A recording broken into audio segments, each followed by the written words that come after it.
سو آہستہ آہستہ یہ مریض جن کے گھٹنے میں درد شروع ہو جاتی ہے، جس میں شکست رہی ہوتی، اس میں درد کے علاوہ رینج آف موشن لمیٹڈ ہو جائے گی، ان کے چلنے پھرنے میں مشکل ہو جائے گی، سیڑھی اترنے اور روزمرہ کے کام کرنے میں بھی مشکل ہو جاتی ہے۔ وہ پھر آہستہ آہستہ یہ مریض ان کو دیکھا جائے تو وہ کہتے ہیں کہ جس میں آوازیں آتی کڑ کڑ کڑ کڑ، کیونکہ جو دونوں سطح جو ہے نا وہ رف ہو جاتی ہیں، جس کی وجہ سے وہ آوازیں مختلف قسم کی، بعض اوقات یہ بھی ہوتا ہے چلتے ہوئے لگتا ہے مریضوں کو کہ وہ شاید گر نہ پڑیں، یا اس میں اٹکن آ جاتی ہے کہ جو گھٹنا ہے وہ ایک جگہ پہ آ کے کسی کو رک جاتا ہے، پھر وہ چل پڑتا ہے۔ رف سے ہونے کے بعد اس کے جو ٹکڑے ہیں وہ درمیان میں جوڑ کے پھنستے ہیں، تو وہ جس کی وجہ سے وہ اٹک جاتا ہے، یا اس میں ایک دم شدید درد ہوتی ہے، پھر وہ درد شدید جو ہے وہ ٹھیک بھی ہو جاتی ہے، اسی وقت آپ اس کو ہلاتے جلاتے ہیں۔ تو یہ ساری چیزیں جو ہیں یہ عمر کے ساتھ، یہ عمر کا تقاضا ہے، یہ عمر کے ساتھ جیسے جیسے عمر بڑھتی رہتی ہے تو اس میں یہ گھٹنے بھی شکست اور کا شکار ہوتے ہیں، اس میں یہ ساری دردیں ہوتی ہیں۔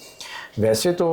اس کو بچنے کے عمل کے لیے سب سے زیادہ ضروری ہے کہ آپ اپنے آپ کو فٹ رکھیں، چلیں پھریں، ایکٹیو لائف سٹائل اختیار کریں اور اپنی رینج آف موشن برقرار رکھیں۔ جہاں تک نماز کا تعلق ہے، میرے خیال میں نماز بڑی اچھی چیز ہے کہ آپ اتحاد پہ بیٹھتے ہیں، آپ کا پورا مکمل طور پہ بینڈ ہوتا ہے اور اس کے سارے جو کیپسول اور اس کے جو ٹیشو ہیں گھٹنے کے ارد گرد وہ اسٹریچ ہوتے ہیں، وہ نرم رہتے ہیں۔ تو ایز لانگ ایز آپ تھوڑی بہت تکلیف برداشت کر کے بھی آپ اتحاد پہ بیٹھ جاتے ہیں تو آپ کے لیے ایک تو وہ ورزش بن جاتی ہے، دوسرا آپ کا علاج بھی ہو